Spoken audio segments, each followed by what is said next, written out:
Hello, friends. Good morning to all of you. And it's about the inward remittances. Inward remittance होता क्या है? जब let's say कोई person बाहर से इंडिया में पैसे भेजता है ना, तो उसे हम क्या कहते हैं? We say it to be inward remittances. And let's say जब हम एक कंट्री से दूसरी कंट्री में भेजते हैं, तो उसे हम कहते हैं क्रॉस बॉर्डर रेमिटेंस.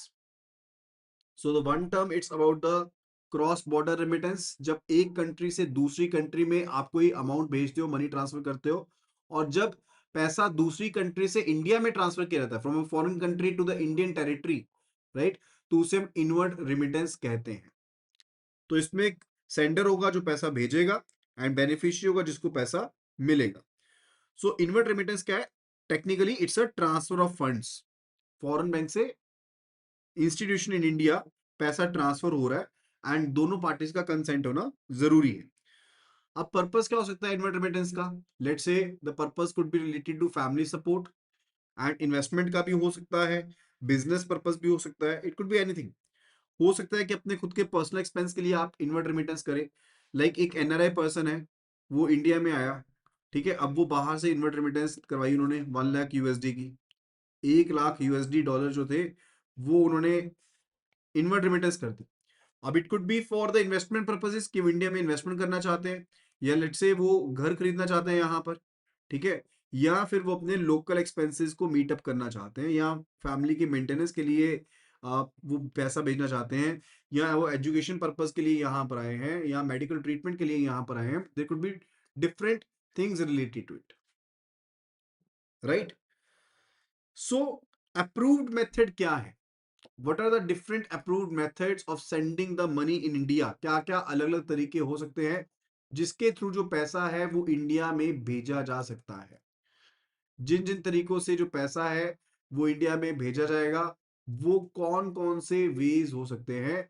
सो आप authorised and legally approve channels का इस्तेमाल कर सकते हो, जो कि इन अकॉर्डेंस होनी चाहिए विद द फेमा. मैंने ऑलरेडी आपको बताया था फेमा के बारे में, फॉरेन एक्सचेंज मैनेजमेंट एक्ट के बारे में एंड आरबीआई की गाइडलाइंस के बारे में, तो आपको उन्हें फुलफिल करना पड़ेगा. It could be through the bank wire transfer, जिसमें हम स्विफ्ट ट्रांसफर का इस्तेमाल करते हैं.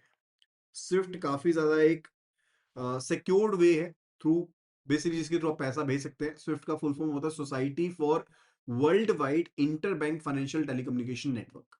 It is society for world wide inter bank financial telecommunication network. काफी सिक्योर नेटवर्क है, 24/7 काम करता है, और 1 से 3 वर्किंग डेज के बीच में पैसा पहुंच जाता है. और it could be through the demand drafts, या फिर आप मनी ट्रांसफर एजेंट्स के थ्रू पैसा भेज सकते हैं, फॉरेन करेंसी चेक्स के थ्रू, फॉरेन करेंसी ड्राफ्ट्स के थ्रू, रिमिटेंस कार्ड्स के थ्रू, या डायरेक्ट डिपॉजिट कर सकते हैं. So these are the different ways available, right. Telegraphic transfer भी हो सकता है, मनी ट्रांसफर ऑपरेटर भी हो सकता है, ऑनलाइन इंटरनेशनल रिमिटेंस सर्विसेज का इस्तेमाल कर सकते हैं, ट्रैवलर चेक का इस्तेमाल कर सकते हैं. सो डिफरेंट तरीके हैं जिनके थ्रू आप पैसा जो है वो भेज सकते हैं. अब इन केस अगर हम देखते हैं सभी केसेस में, except the case of the money transfer agent, जो रिस्क है that is basically low, right. And ज्यादातर किसका इस्तेमाल होता है? स्विफ्ट का इस्तेमाल होता है. ज्यादातर इस्तेमाल किसका होता है? स्विफ्ट का इस्तेमाल होता है. एंड फॉरेन करेंसी ड्राफ्ट का इस्तेमाल ज्यादातर बिजनेस पर्पजेस के लिए किया जाता है. चेक्स का इस्तेमाल पर्सनल पर्पज के लिए किया जाता है, और ड्राफ्ट का इस्तेमाल बिजनेस पर्पज के लिए किया जाता है. So first one it's about the bank wire transfer. तो ये सबसे ज्यादा कॉमन तरीका है. This is a most common वे जिसके थ्रू आप पैसा जो है वो ट्रांसफर कर सकते हैं. Dates a bank wire transfer, जिसमें हम स्विफ्ट की बात करते हैं. सो फुल फॉर्म यहां पर स्विफ्ट की मैं लिख देता हूं. That is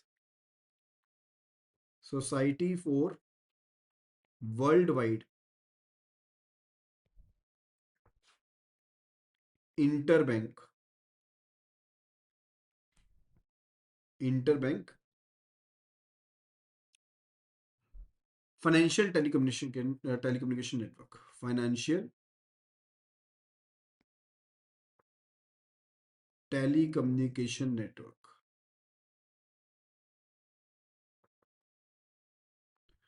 this is Swift. This is Swift, right?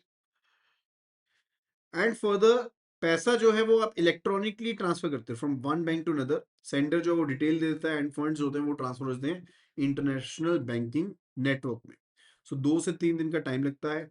जैसे बैंक का नेम चाहिए, ब्रांच का नेम चाहिए, जो अकाउंट नंबर है, स्विफ्ट कोड है, आईएफएससी कोड है, दीज डिटेल्स आर रिक्वायर्ड। ये डिटेल्स चाहिए रहती है। The second one it's about the bank money order. आजकल मनी ऑर्डर का इस्तेमाल किया जाता है क्या? बैंक मनी ऑर्डर, तो ये पोस्टल मनी ऑर्डर है, राइट? ये पोस्टल मनी ऑर्डर की तरह होता है but processed by the banks.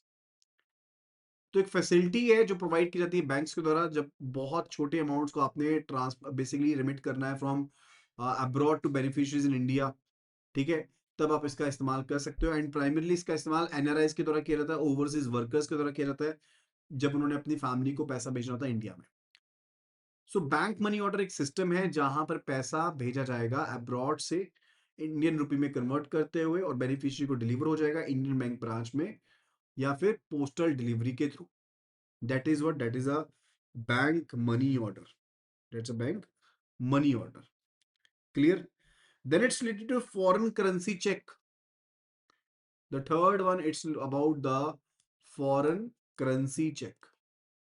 अब एनआरआई जो है वो पैसे भेज सकता है, लेट्स से फॉरेन करेंसी में कोई चेक ड्रॉ करके दे दिया एनआरआई ने, उसके थ्रू भी पैसा इंडिया में आ सकता है। So cheque drawn in foreign currency, the cheque which is drawn in foreign currency. Cheque में कितनी पार्टीज होती हैं? One, it is a drawer, जो चेक को ड्रॉ करता है, यानी कि अकाउंट होल्डर। अब यहां पर हम एज्यूम कर रहे हैं कि एनआरआई पर्सन अकाउंट होल्डर है, और drawee is always the bank, and payee जिसको पैसा मिलना है। So 3 parties are there in case of the check.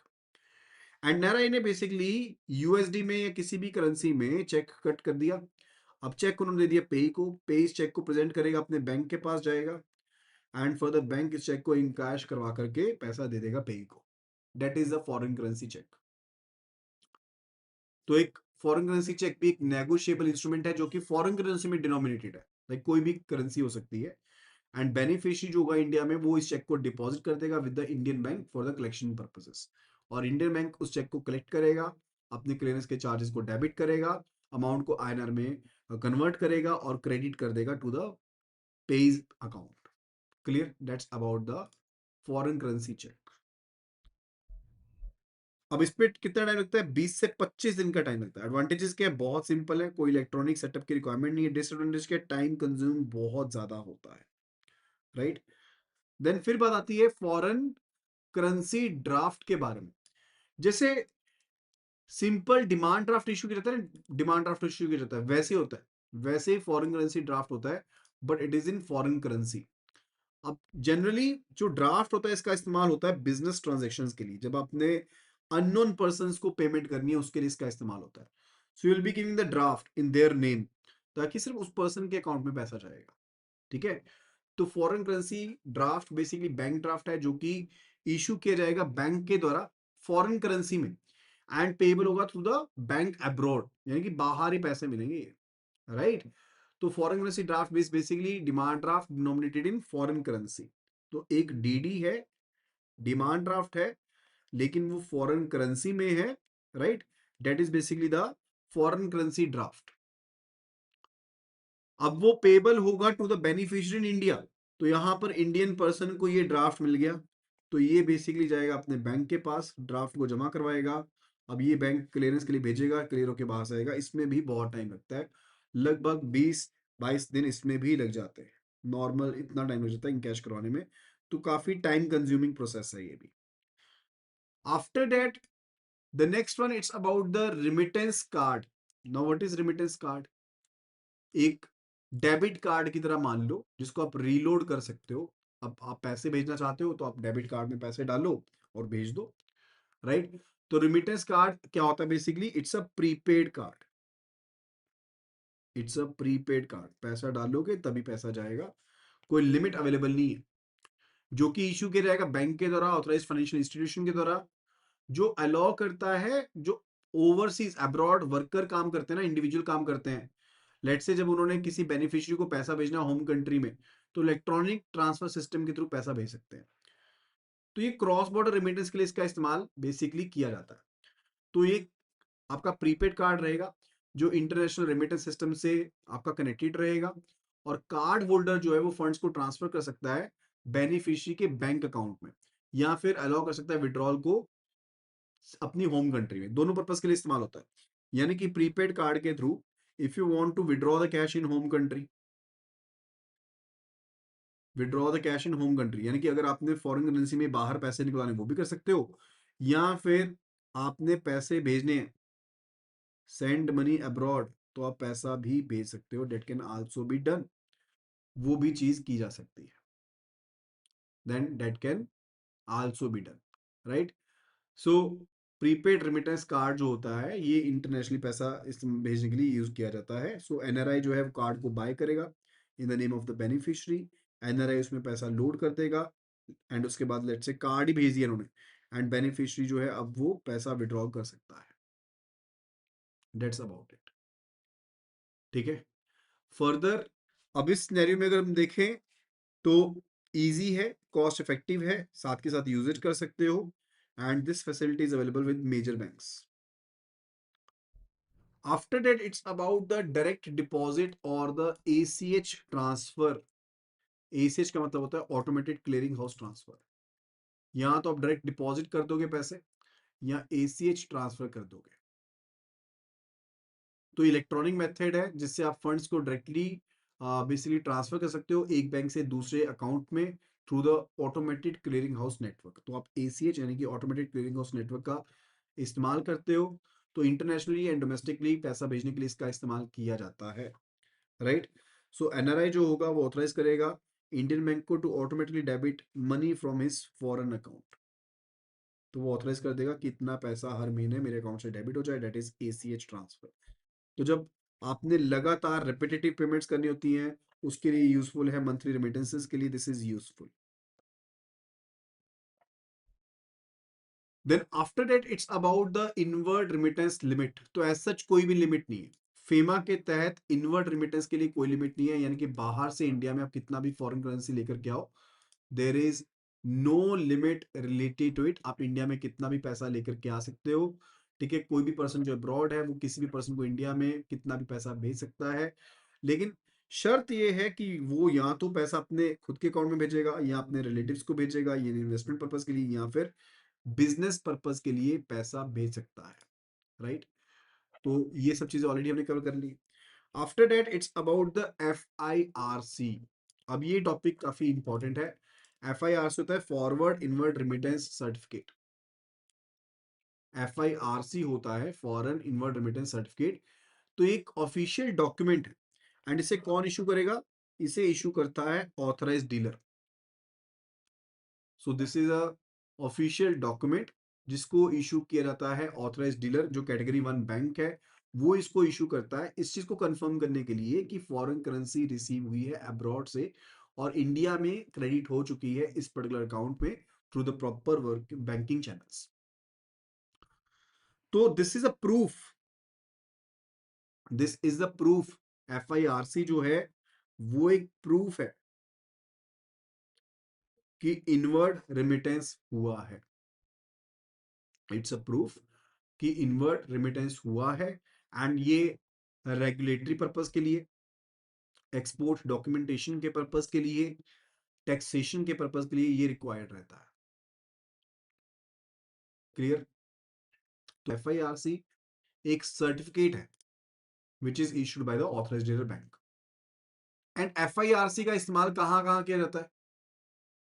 Certificate क्या कंफर्म करेगा? सोर्स को कंफर्म करता है। It confirms the source of the foreign remittance. क्या क्या चीजें कंफर्म की जाती हैं? सोर्स को कंफर्म करता है, अमाउंट रिसीव्ड हुआ है उसको कंफर्म करता है, करेंसी ऑफ रेमिटेंस, कौन सी करेंसी में आपको रिसीव हुआ है, कौन सी डेट को पैसा मिला है, एंड पर्पस ऑफ रेमिटेंस क्या था, ये सब चीजों को कंफर्म करता है FIRC, foreign inward remittance certificate. So that's why this is very much important, क्योंकि जब आप एक्सपोर्ट भी करते हो आपको इनवर्ड रेमिटेंस आनी होती है, राइट, तो उस टाइम पर भी आपको चाहिए। तो ऑथराइज डीलर कैटेगरी 1 बैंक जो कि अप्रूव्ड है by the Reserve Bank of India, वो एफआईआरसी को इशू करता है। Clear? And if remittance is between the relatives generally FIRC is not required. तब उस केस में एफआईआरसी की क्या जरूरत है? जब लेट से एक रिश्तेदार दूसरे रिश्तेदार को पैसे भेज रहा है, तब एफआईआरसी की कोई ऐसा रिक्वायरमेंट नहीं होती है। लेकिन जब आप बिजनेस ट्रांजैक्शन करते हो, एक्सपोर्ट ट्रांजैक्शन करते हो, एफआईआरसी डेफिनेटली रिक्वायर्ड रहता है, क्योंकि कई बार आपको टैक्स कंसेशंस चाहिए होते हैं। After that, it's about the definition of the resident as per the FEMA, यानी कि फॉरेन एक्सचेंज मैनेजमेंट एक्ट के तहत रेजिडेंट की डेफिनेशन क्या है? Who is said to be the resident of India? So person resident in India basically FEMA में defined है, and ये स्टे पीरियड के हिसाब से, किसके हिसाब से? स्टे पीरियड इन इंडिया, कि आप इंडिया में कितने दिन आपने स्टे किया, उसके हिसाब से डेफिनेशन है। सो कोई भी पर्सन रेजिडेंट इन इंडिया कहलाएगा जो कि रेजिडेंट है इंडिया में, who has resided in India for more than 182 days during the preceding financial year. अगर आप पिछले 182 डेज से ज्यादा पिछले फाइनेंशियल ईयर में, जो प्रीवियस फाइनेंशियल ईयर था उसमें greater than 182 days, previous financial year we are talking about, उसमें 182 दिन से ज्यादा अगर आप इंडिया में स्टे करते हो, राइट, तो आपको क्या माना जाता है? Then you are said to be the person resident in India. So person जो कि 182 दिन 182 डेज या उससे ज्यादा रह रहा है इंडिया में for the last preceding financial year, तो उसे हम क्या कहते हैं? We say the person to be the person resident in India. लेकिन लेट्स से अगर कोई पर्सन जो है वो इंडिया से स्पेसिफिक पर्पस के लिए चले जाते हैं, इवन तो अगर पिछले साल में वो 182 डेज से ज्यादा रहे हो, तो भी उन्हें रेजिडेंट काउंट नहीं किया जाता, उनको नॉन रेजिडेंट काउंट किया जाता है। लाइक अगर कोई पर्सन लेट से परमानेंट एम्प्लॉयमेंट के लिए बाहर चला गया, या बिजनेस के लिए बाहर चला गया, या कोई भी पर्पस के लिए बाहर चला गया, जिससे उसकी इंटेंशन का पता लगता है कि वो अनसर्टेन पीरियड के लिए बाहर रहने वाला है, तब उस पर्सन को उसी टाइम से हम एनआरआई कंसिडर करना शुरू कर देते हैं।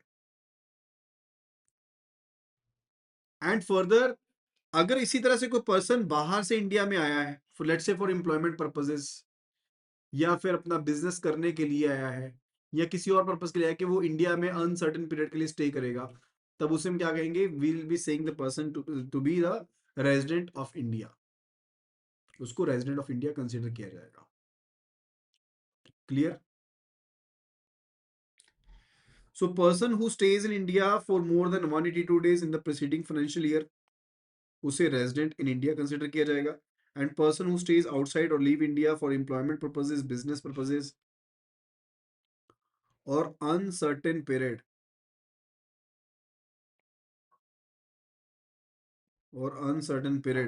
उसे नॉन रेजिडेंट कहा जाएगा। That is said to be the non resident. And person not considered resident in India, किस पर्सन को रेजिडेंट नहीं कहा जाएगा? जैसे मैंने आपको बताया, मान लो कोई पर्सन जो है वो अब्रॉड चला गया एम्प्लॉयमेंट के लिए, या अनसर्टेन पीरियड के लिए, या फिर बिजनेस प्रोफेशनल पर्पज के लिए, तो उसे हम क्या कहेंगे? नॉन रेजिडेंट कहेंगे, राइट। एंड इसी तरह से अगर कोई पर्सन इंडिया में आया है एम्प्लॉयमेंट के पर्पज के लिए, प्रोफेशन के लिए, बिजनेस के लिए, या अनसर्टेन पीरियड के लिए इंडिया में रहना है, तब उसे हम क्या कहेंगे? We say the person to be resident in India, उसे रेजिडेंट इन इंडिया कहा जाएगा। सो एग्जाम्पल क्या है? Person moves from Canada to India and starts working in Mumbai, तो that is basically resident in India, right? An Indian businessman shifts to Singapore to run a company, that is said to be non-resident. A student going to USA, non-resident. And basic purpose क्या है? क्योंकि taxation उस हिसाब से होनी होती है, पहली चीज तो ये है। दूसरा, जो अकाउंट्स का ट्रीटमेंट है वो भी चेंज हो जाता है, that is also to be changed. Now let's have a look at the general rules for the inward remittances, and this one is important, the general rules for the inward remittances. तो क्या कोई जो resident है वो remittance receive कर सकता है? Yes, the person can be receiving the remittances, कोई भी लिमिट नहीं है उस केस में। बैंक्स जो है क्या वो फॉरेन करेंसी ट्रांसफर्स को बेसिकली प्रोसेस कर सकते हैं? यस, प्रोसेस कर सकते हैं।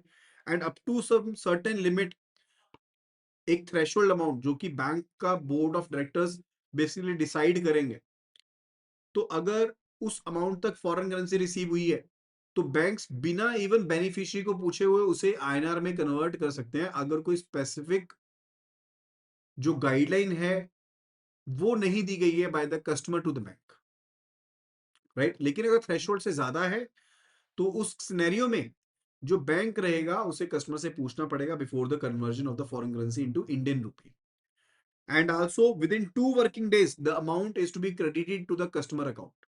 अगर डिले रहता है तो वहां पर कंपनसेशन बैंक को पे करना पड़ सकता है, राइट। एंड फॉरेन एक्सचेंज अगर अनयूज्ड है, that is to be surrendered within a time period of 180 days. आप 2000 यूएसडी तक का अमाउंट अगर रिटेन करना चाहते हो, then you can be retaining in the RFC D account, otherwise that is to be surrendered to the authorised dealer.